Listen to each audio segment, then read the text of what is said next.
Hello friends, this is PRAD. I'm in Indian Consulate, St. Kilda Road, Melbourne to celebrate Republic Day of India. Today we have a big celebration. A lot of people, Indian people coming all the way from different suburbs to celebrate and host the Indian flag.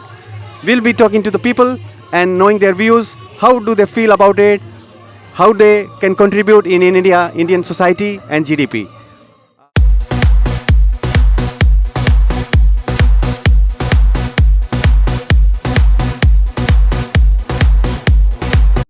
Citizen. We are here to celebrate the 69th Republic Day of India. How do you feel, sir? Look, I feel excited. I feel exhilarated. India has always had a special place in my heart.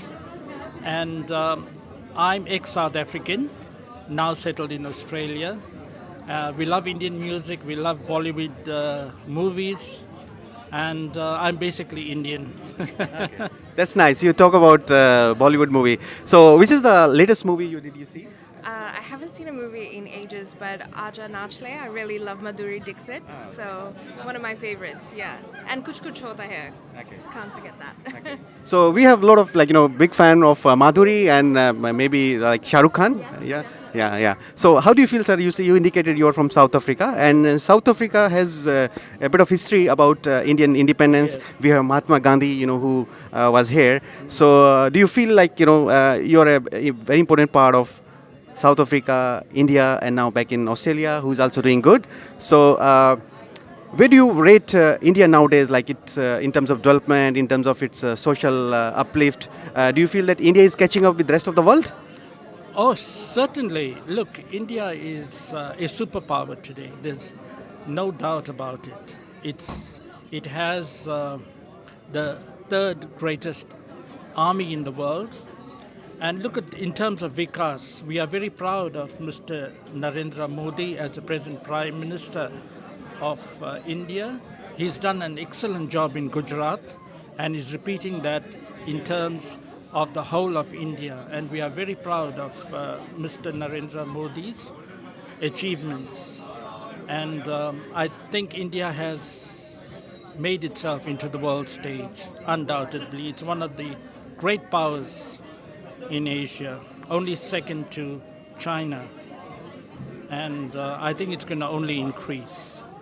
And I come from South Africa, and India has had a great influence in South African politics in terms of Mahatma Gandhi ji. He initiated the Satyagraha movement, and that was a driving force eventually for the liberation of South Africa from the shackles of apartheid. When I was in South Africa, I was a member of the African National Congress, and we took great inspiration from Mahatma Gandhi ji's great work there. Very well said, sir. One message which you feel you can give it to the people who are living outside India.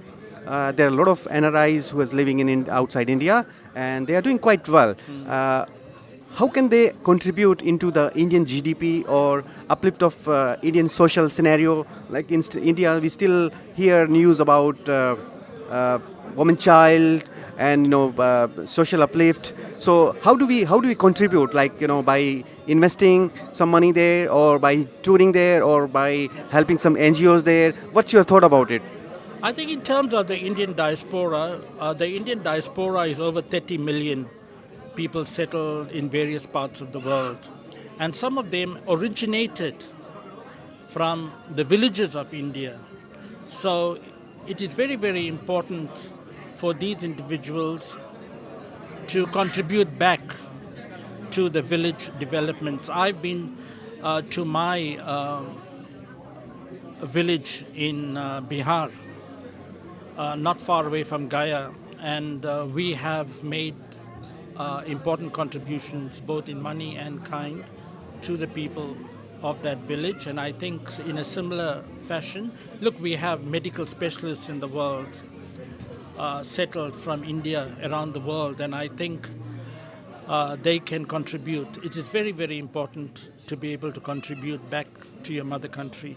100%. And even in terms of inclusion of women, India's come a long way, and I would definitely love to see more investment in terms of women's and girls' education moving forward, because there's equality and then there's equity as well. So I'd love to see more movements for women empowerment moving forward. Very well said. And one area I think I can touch upon is that Indian tourism. I think India has got so much to do into tourism. There are so many states, like Kerala, like Punjab, like Gujarat, like you name it, anything like you Northeast. There are so much beautiful places. Their culture, spirituality. Your Haridwar, Varanasi, all those places. So I would feel that probably Indian NRIs, yes, they should go to see the entire world, but they also should make some efforts to go to those places, because ultimately it will result in tourism, it will result in Indian GDP, and it will help the poor people on the ground, sometime. Certainly. For every 15 tourists that go to a country, they create one job in the food industry, food catering industry. And I had the great privilege of traveling to India 4 times. And on my second visit, I took my long service leave from South Africa, and I did a 3.5-month tour. It was fabulous, and I did it on land by Indian Rail. I even visited the Andaman Island at Port Blair. I visited the cellular jail where our great political leaders were incarcerated. And certainly, look, we have the most beautiful building, the Taj Mahal in India, that attracts thousands of people every year. And I've always found the Himalayas to be majestic. I flew over them, and it is really, really beautiful. And India offers a great deal to the tourists. Very well said, sir. And you talk about Taj Mahal, so maybe I can ask one question from ma'am. Have you seen Taj Mahal, or do you have inspiration to see it? Well, I was one when I She first was saw 1 the year Taj Mahal, but definitely I will be going back sometime soon to see more than the Taj Mahal. I'd love to see the Golden Temple in Amritsar as well. So for me, India is a plane trip away at the moment. Hi friends, we are here with Mr. Sanjay Sethi, Mr. Heather, and Mr. Namdhari. Namdari ji. How do you feel, sir, Sanjay sir, seeing so many people coming in, all the enthusiasm? Yes, it's a great event for all our community here. It's actually gather on this very special day, our Republic Day, and also there's a special this Australia Day. So we are all celebrating together our Indian Republic Day and Australia Day, and we can see all community people gathering here, sharing their views, saying happy to each other, and that's a really good occasion, especially in this Australia is a multicultural country. You can see the different culture here in one way at one platform. So it's really amazing thing. Very well said, sir. Mr. Namdhari, I'm sure that you must be associated with some other associations. And how do you feel now? Because you have been here for many years. 10 years back, how Melbourne was and Indians were there. Now a lot of people are coming, and I see that a lot of cultural events are happening. You're celebrating Lohri, you're celebrating all Indian festivals. How do you feel? Do you feel like we are going on a right path, or there's something more to be done on this? I'm Nirmal Namdhari. I'm a chairman, Clyde North Australian Indian Resident Association. So I am very proud. Okay, we Indian here celebrating 26 January. So my message is that we should win. No casteism. Either they are Madrasi, Punjabi, Bengali, but here we are Indian. That's all. Okay. Very well said, sir, that we are all one. Thank you so much. And Mr. Heather, how do you feel? You're very young and coming to this kind of events. How do you feel? Like you feel people from small child to all people. Everyone is in a good mood. Do you think that people should celebrate it more and more, and basically spread the Indian culture, Indian this kind of festivals more and more in countries outside India? Yeah, I think it's a fantastic opportunity that we are celebrating Republic Day and other festivals from India in this country. It's a kind of recollecting the memories and creating the awareness among the people as well, like what's happening. Even for local people here, they would come to know that we got our own cultures, own religions, and own festivals here that we are celebrating, and Republic Day being a big occasion in India as well. So it's a great thing that we are celebrating and inviting so many people under one roof.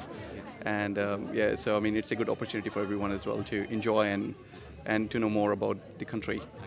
One Thank you. question, Mrs. Sethi, I would like to ask you, being here away from India, and what are the one thing or two things which we, people who are living outside India, can do to contribute into social uplift or Indian GDP or in terms of investment or tourism? How do we help our fellow Indian back in India? What's the great ideas, do you feel that, we should have? Well, in this scenario, I can say recently our Victorian Premier, Daniel Andrew, has we have done a great job for that, because they have together they have visited India, and all the trade team has went there, and a lot of possibility in the what you call say, especially in the tourism, in the trade, business trade, and especially in the education sector. A lot of things need to be developed in the coming years. So that's a plan they have created. Blueprint has been created by the Victorian government, and it's in the place. And definitely looking forward to more our community from India coming to see and visit here as a tourist, as a they can come and stay here, and let's say, and especially for the business team and business development, the people are coming for the business investment purposes. There's a lot of opportunities coming, and in the coming years we can see that Indian business is booming in this country, in Victoria especially. So we are here with Mr. Marshall. He's here to celebrate 69th Republic Day of India with his family and a little sweet cutie, Celia. Hey Celia, how are you? Good. Okay. So Mr. Marshall, how do you feel being so far from India and celebrate it with fellow Indian? Look, it's definitely a nostalgic feeling for us. We owe so much to India, the knowledge we gained and the knowledge we impart in Australia as well.